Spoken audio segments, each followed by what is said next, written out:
You know the deal. Successfully complete the mission, you get 10 years off your sentence. Hi, Flula. Ja, grüß dich. For all English listeners, I have obviously a German accent. You obviously too, so I'm just gonna switch to German.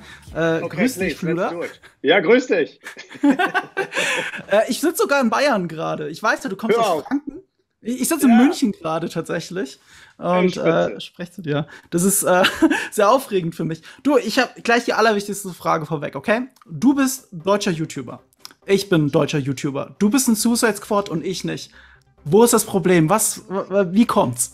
Das tauschen wir sofort bei der Fortsetzung. Da kommst du rein. Da bist du, Javelin, und da bin ich. Wo bist du in München? Ich bin dann. We trade. Trading places. Machen wir sofort. Es tut mir leid. Das habe ich aus Versehen gemacht. Du solltest hier sitzen. Das haben wir alles falsch gemacht. Ja, aber das ist eine ernst gemeinte Frage. Ich meine, wie kommt's? James Gunn hat ja ein paar Rollen schon im Kopf gehabt, also als er sie geschrieben hat. Ich erinnere mich, dass er Idris Elba Bloodsport auf den Leib geschrieben hat. So, wurde einfach jemand gesucht, weil Javelin, die Comicfigur, hat ja auch einen deutschen Hintergrund, wurde jemand gesucht, der aus Deutschland kommt? Oder hatte er dich von Anfang an im Kopf? Also ehrlich gesagt will ich glauben, dass deine zweite Suggestion die richtige ist, aber ich weiß es ganz ehrlich gesagt und ich will auch nicht fragen. Also ich gehe davon aus, dass er das ganze Film nur wegen Javelin geschrieben hat und deshalb existiere ich in diesem Film. Ich meine, es könnte sein. Ich hab dich zum ersten Mal gesehen in Pitch Perfect 2. Ja. Und als ich deinen Namen in den Credits gelesen habe, habe ich gedacht, haben die da echt einen Schweden für eine deutsche Rolle besetzt? Aber Moment mal, Schweden haben doch gar keinen so starken deutschen Akzent. Wie haben die das gemacht? Na, und dann habe ich dich irgendwann in Archer gesehen. Und da hast du ja den Ziegler gesprochen. Und das war der einzige deutsche Figur ohne verdächtigen Akzent. Da bin ich langsam draufgekommen, wo du wirklich her bist. Oh, so hey Archer, please, let me buy you that drink, huh? Come, find me later. Oh, don't worry. I'll find you. Well, that would be a first. Ja. Aber wie ist das für dich als Schauspieler? Ich meine, du kokettierst ja sehr damit, dass du immer Rollen mit deutschem Akzent sprichst und ich behaupte mal ein bisschen stärker, als es sein müsste. Das macht dich aber auch aus. Wie stark sind da deine Ambitionen, vielleicht auch irgendwann akzentfrei eine Rolle zu sprechen, die gar nicht deutsch ist? Ja, also erstens, wenn die Rolle einen stärkeren Akzent braucht, dann bringe ich es halt. Ja, wenn es einen ganz schwachen braucht, dann bringe ich. Also ist mir egal. Ich bin auf Englisch sagt ein Short Order Chef. Was die bestellen, das bringe ich denen dann. Und du, also komm, weil da nicht sau viele deutsche Schauspieler sind, will ich so viele von die deutschsprachige Rollen haben, wie möglich. Also Big Fish, Small Pond oder großer Matjes in einem kleinen Becken. Wer weiß, wie man das jetzt sagt. Ich habe alles verwurstelt. Aber um deine Frage endlich zu beantworten, ja, ich würde es ja gern mal irgendwas ohne Akzent, wenn die das machen wollen. Aber du, ich spreche super gern so, wie ich spreche. Und ich glaube, soweit ich es auch sehen kann, gefällt es auch Hollywood. Ja, ich meine, das macht dich natürlich aus, aber ich erinnere mich auch, dass du in Conan O'Brien davon geredet hast, wie viele Leute eigentlich deutsche Rollen sprechen, obwohl sie ja offensichtlich keine Deutschen sind. Die Hard auf Englisch ist zwar auch cool, aber was daran deutsch sein soll, das verstehe ich halt nicht so. Ich auch nicht, überhaupt. Guck mal, der Hans Gruber war spitze, ist eine spitze Rolle, ist ein spitze Film, aber das war ein schreckliches deutsches, also schrecklich. Aber die Performance war spitze. Ja, das können wir Alan Rickman natürlich nicht nehmen. Oh Mann, aber wie ernst nimmst du dich da selber als Schauspieler? Weil ich habe mal so einen schönen Spruch gehört. Das hat irgendein großer Regisseur gesagt. Ich komme leider nicht drauf, wer es gesagt hat. Er hat gesagt, es ist schwieriger, einen Mensch zum Lachen zu bringen als zum Weinen. Und was er damit sagen wollte, ist, dass Filme, die einen herzlich zum Lachen bringen, oft schwieriger sind als das harte Melodrama. Und ich finde, das Gleiche gilt halt für Schauspiel. Wenn du einen Schauspieler hast, der Menschen besonders herzlich zum Lachen bringen kann, dann ist er eben auch ein besonders guter Schauspieler. So, also weiß ich, dass du ein guter Schauspieler bist. Hey. Und ich würde das gerne mal in einer richtig ernsten Rolle sehen. Gibt's da irgendwas in Aussicht? Mann, die Hoffnung ist schon, dass da irgendwas mal kommt. Das würde ich super voll gern machen. Aber komm, also ich bin kein bayerischer Brad Pitt.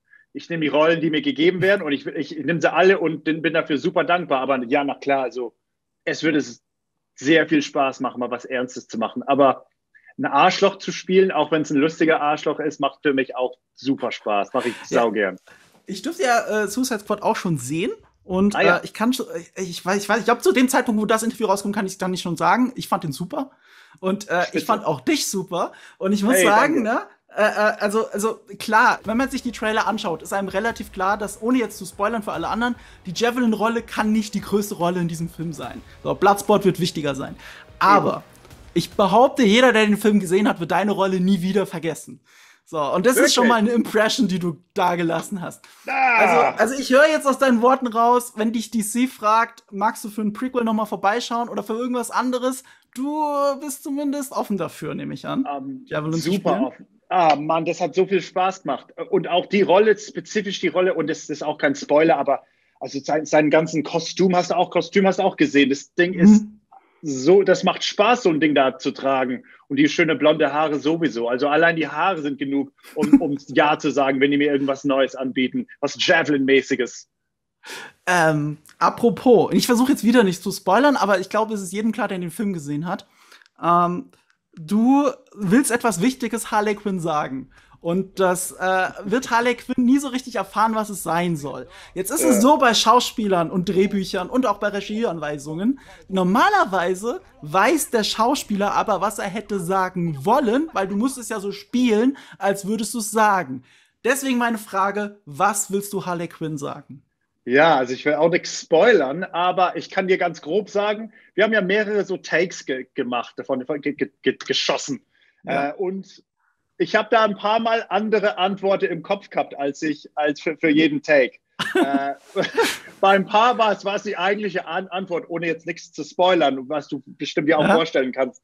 Und bei den anderen waren es einfach, weil Javelin ist, wer er ist, einfach total inappropriate sexual just nastiness. Und weil das ist halt, wer er ist. Ne? Das ist halt der Javelin ist ein F-Boy auf Englisch gesagt, würde ich sagen.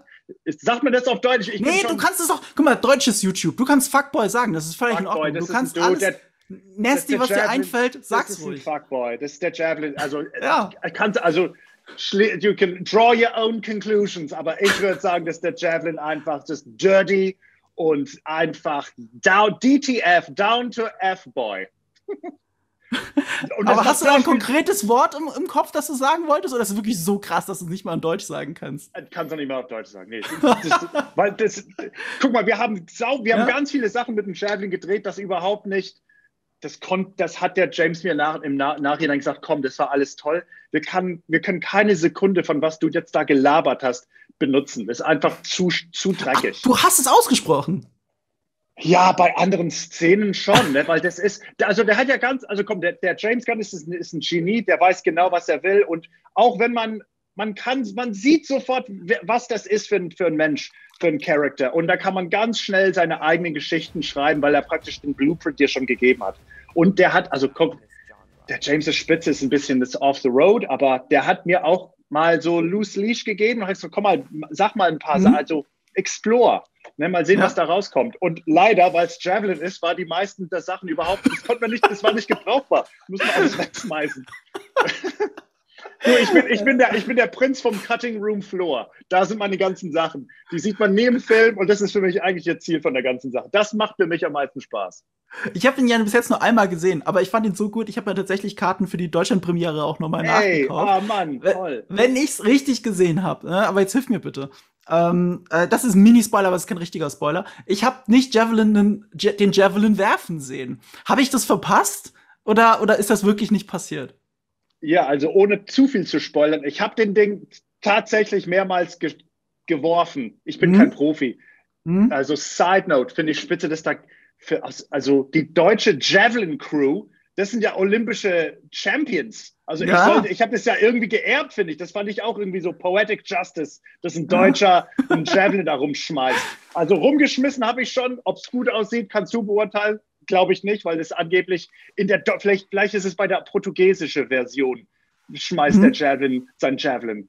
Wer weiß. Aber hast du es dann auch professionell geübt, sodass es aussieht wie bei einem olympischen Profi? Oder wenn ich das jetzt werfen würde, würde es albern aussehen, ganz ehrlich. Ja, nee, ich habe das schon. Ach, Dude, also YouTube ist spitze. Da habe ich den Vetter und viele andere, da einfach over and over die ganzen Sachen und so versuchen, das so nachzumachen wie möglich.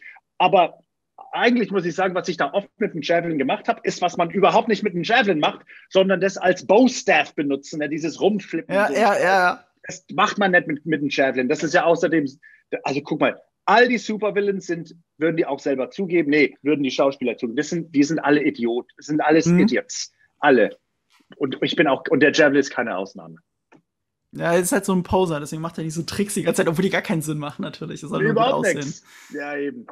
Ich meine, warum hat Captain Boomerang Boomerangs? Also, im Zweifelsfall bin ich mit der Pistole effektiver, aber es ist halt cool. Das ist es halt. Ist cool. Ja. Wie lange habt ihr denn für diese Beach-Szene gedreht, wenn ich fragen darf? Weil das war in den Making-ofs immer so mega prominent. Marco, I'm sorry, that's all the time we have for today. Oh shit, I didn't read the chat. Oh, I'm sorry. Cut, that was great.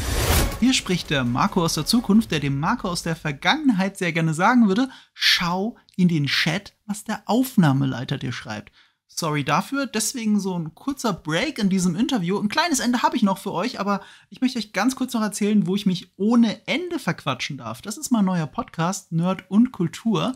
Den findet ihr ab jetzt überall, wo es Podcasts gibt. Dort spreche ich mit meinem Kumpel Yves von Moviepilot auch fast 2 Stunden lang über The Suicide Squad. Aber jetzt erstmal meine Frage an Fula Borg. Wie lange habt ihr denn wirklich gedreht?